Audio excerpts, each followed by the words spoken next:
Olá pessoal, sejam bem-vindos ao Tudo que você gostaria de saber sobre marcas, mas tinha vergonha de perguntar. Quase!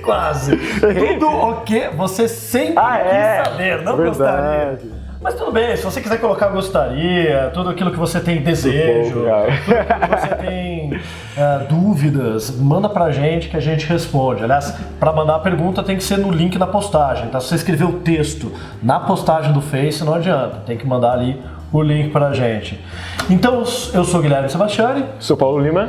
E hoje a gente vai responder a pergunta da Nayana Monteiro de Manaus. Vou colocar assim: oi, sou a Nayana Monteiro de Manaus. Nayana, você fez todos os meus cursos, eu sei quem é você. Coração, Nayana fez pra gente, né? Deu de presente, adoro quando eu ganho presente de aluno, né? Minha esposa fica com ciúme, mas eu adoro, beijo esposa, né? E uma designer apaixonada por gestão de marcas. E aí a pergunta assim, o assunto é sempre envolvente e gostaria de saber. Aí são duas perguntinhas. Vou fazer separado, tá? Como pode ser montado um portfólio de branding? E aí, Paulo, como é que alguém monta um portfólio de branding? Portfólio é uma coisa que a gente tem muito quando a gente fala da área de design, ela é formada em design, mas aí branding é uma outra coisa. E como é que funciona? Eu acho que a gente tem uma coisa dentro do trabalho de branding, que é a plataforma, que é uma das partes mais, não a mais importante ou menos importante, mas que são primordiais para que a gente consiga criar diferenciação e criar uma unidade nos pontos de contato. Mas, por outro lado, a gente não pode ficar divulgando plataforma de marca para as pessoas, né? Então, eu acho que se a gente contar o desafio principal e conseguir mostrar como que foi solucionado, eu acho que o processo é muito importante para mostrar para outras pessoas como foi feito esse processo. Eu acho que é uma forma legal, se for essa pergunta, mais prática, senão no sentido de como montar graficamente e tudo mais. Sim. Mas eu acho que se a gente conseguir mostrar esse desafio e os processos, acho que são formas legais de a gente conseguir mostrar para as pessoas como é que a gente passou por esse trabalho e como a gente solucionou esse desafio inicial. Às vezes até, daí indo para a parte mais prática, tira algumas fotos do processo, você pode, de repente você tem lá, usou algum canvas, tira uma foto ali do canvas, é mais como uma ilustração realmente de um texto que você vai ter que narrar. Qual era o cliente, qual era o objetivo, qual era o problema, como foi solucionado, porque a dificuldade é essa. Tem informações do projeto que você não pode colocar publicamente. Você pode até, numa entrevista de emprego, narrar um pouco mais, mas realmente é muito difícil da parte da estratégia da marca criar. Eu acho assim que isso nunca vai substituir o portfólio, falando em branding, né? Nunca vai substituir a conversa com o cliente, e aí você pode até mostrar uma coisa, não falar da estratégia, mas mostrar um pouco mais do projeto, e aí ele sim vai ver as etapas que passaram, você pode contar um pouco mais. Então eu acho que o portfólio tem que ser muito mais instigante para você chegar numa reunião e aí você mostrar na reunião que realmente foi trabalhado, do que ter tudo lá no portfólio, porque isso acho que não é muito possível, né? E na verdade, parte dessa questão que ela trouxe é legal, porque é o que leva ao problema de muita gente confundir identidade visual com brand, como se brand fosse identidade visual 2.0. Gente, brand não é identidade visual, mas o que acontece? Muitos escritórios, não são todos, mas muitos escritórios vieram da parte de design. Então, a própria Sebastiani, Ana Couto, Gade aqui no Brasil, Tátil, Lippincott, Landor, Wolf Hollins, Interbrand, Featurebrand. Então, é normal que muitas vezes, como esses escritórios têm essa força na parte de identidade visual, quando eles fazem um trabalho de posicionamento de marca, percebem que um ponto de contato, que é a identidade visual, precisa ser modificado para se alinhar àquela nova estratégia de marca. E aí o que acaba aparecendo do projeto na hora que é divulgado é a identidade visual. Então mostra projeto de branding, mas o que é mais visual é a identidade nova, e isso causa essa confusão de identidade visual com branding. A gente sempre fala aqui, e a gente sempre perde amigos quando fala isso. Gente, identidade visual não é branding.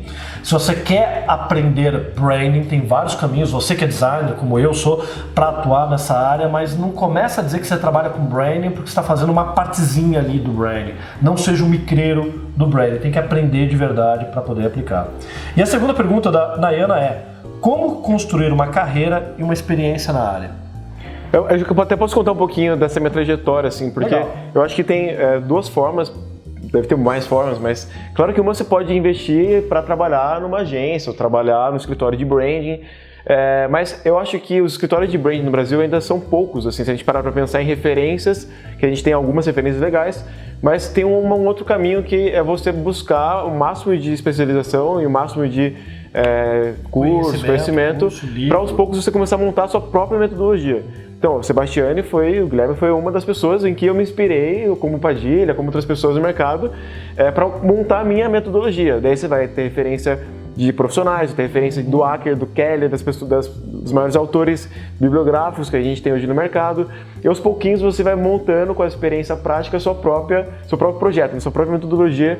Eu acho que é uma forma legal para que você consiga aprender de verdade o que é branding, porque se você fica no escritório, às vezes tem aquilo que acontece, né, de falar, trabalho com branding, mas na verdade é mais identidade visual, e você acaba não evoluindo muito no que são os processos, em como é o trabalho, lá no começo de diagnóstico, aí passa pela plataforma, expressão, implementação, indicadores, brand equity. Então eu acho que uma forma legal é você mesmo buscar através de referências de profissionais, referências bibliográficas, fazer uma pós, fazer cursos livres, para que você monte a sua própria metodologia. Falei várias vezes metodologia, mas acho que é isso legal. Mas é isso mesmo. Pra gente aqui, como é que foi esse processo? Até um processo que a gente foi montando a nossa metodologia. A gente começou bem lá atrás, já em 2000... que o primeiro projeto de posicionamento nosso foi em 2004, né? Mas já ali em 2003, a gente começou a trazer algumas coisas de branding para o projeto de identidade visual, no sentido de um diagnóstico mais profundo da marca. Claro que muitas vezes a gente estava fazendo aquele diagnóstico extra, sem cobrar do cliente, às vezes sem o cliente saber que a gente estava fazendo aquilo, mas na hora que a gente apresentava, aquilo tinha um valor. Mas não era para qualquer cliente, não era para qualquer projeto, porque tem que ser um projeto e um cliente que vale a pena. Até o próprio primeiro posicionamento de marca que a gente teve, que foi do Café Vitale, veio porque o Café Vitale estava com um problema que era, puxa, eu não consigo ter penetração do meu produto no meu mercado, minha embalagem é ruim, minha identidade visual é ruim, eu quero reformular a identidade visual e embalagem. E no meio do caminho a gente percebeu que esse não era o problema, porque a gente já estava fazendo o diagnóstico, que era uma questão de posicionamento. E ali a gente trouxe aquilo para o cliente e falou, olha, a gente vai ter que pensar num outro posicionamento de marca antes, você topa? Topou. Claro que a gente não ganhou por aquilo nesse primeiro projeto, mas nos seguintes com esse cliente sim. Então, em algum momento a gente teve que fazer algum servicinho de graça, não é legal, mas isso ajudou a gente também a sentir, e aí quando a gente ganhou um pouco mais de confiança, que já foi nos anos seguintes, quando veio o segundo projeto de posicionamento da Sebastiani, que foi o Escapino, e era um restaurante que estava com problema, a gente já pôde chegar para ele e falar, cara, teu problema não é identidade visual, teu problema é posicionamento de marca.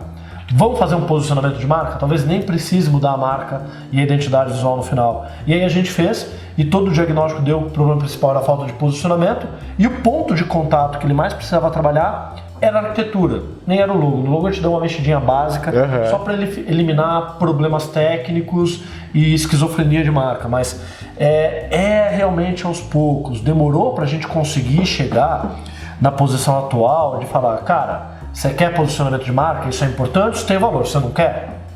Problema teu. Mas a gente hoje só faz um trabalho de branding, qualquer coisa, se o cliente estiver remunerando e remunerando bem, porque aquilo tem um valor. Mas teve uma fase da gente até ir se descobrindo, e foi bacana porque a gente teve a sorte de ter clientes que toparam isso, e não teve nenhum que foi dizer assim, que a gente se arrependeu de ter feito. Mas a gente selecionou para quem fazer. E eu acho que é legal que quando você começa a fazer, né, e começa a praticar mesmo, eu acho que vão acontecendo algumas descobertas que você...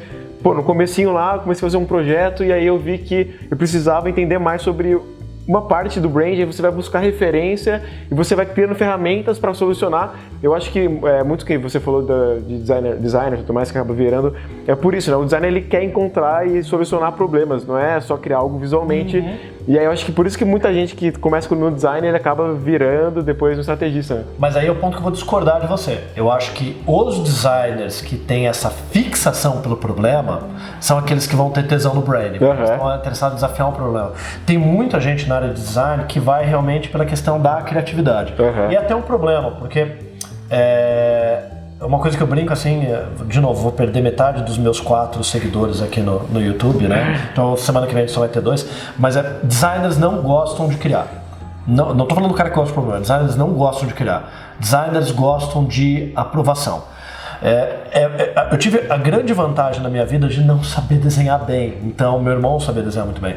Então, eu não peguei aquela coisa de querer que as pessoas fazem, olha, mãe, olha o desenho bonito que eu fiz e, então você é criativo. Porque se designers gostassem de criar, quando o cliente dissesse, não gostei, ele ia falar, yes, vou poder criar mais uma outra opção. E não é isso.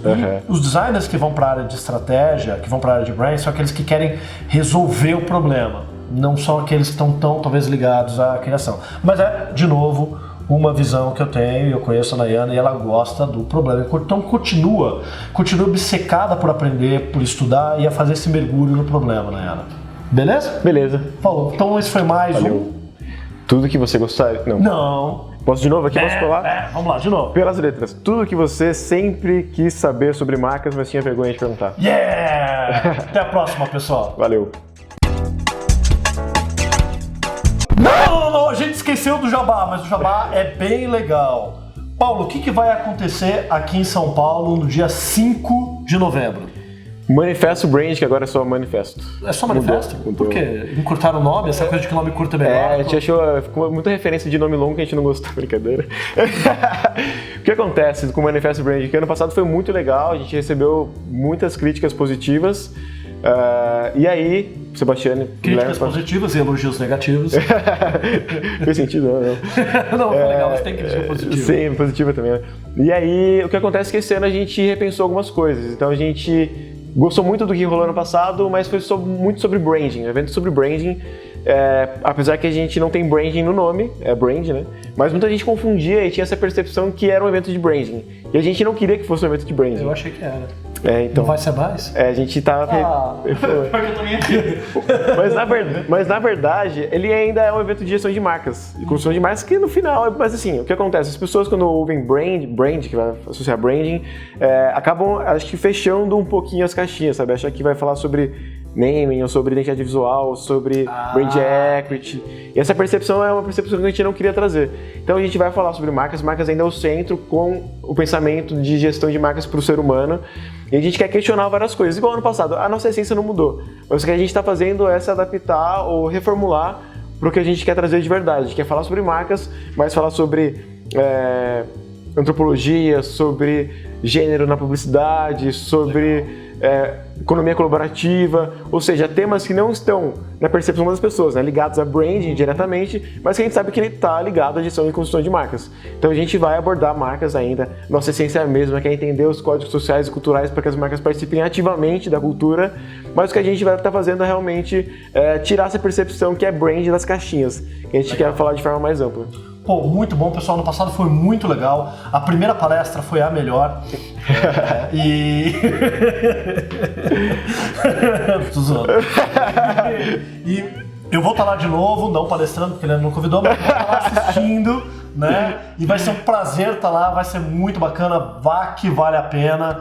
É sempre muito bom, porque são palestras muito bacanas. Pelo que eu entendi agora, não vai ser nem mais somente palestras. E vá, né? Se você puder vir de Manaus, venha, vale a pena. Beleza? Valeu, galera!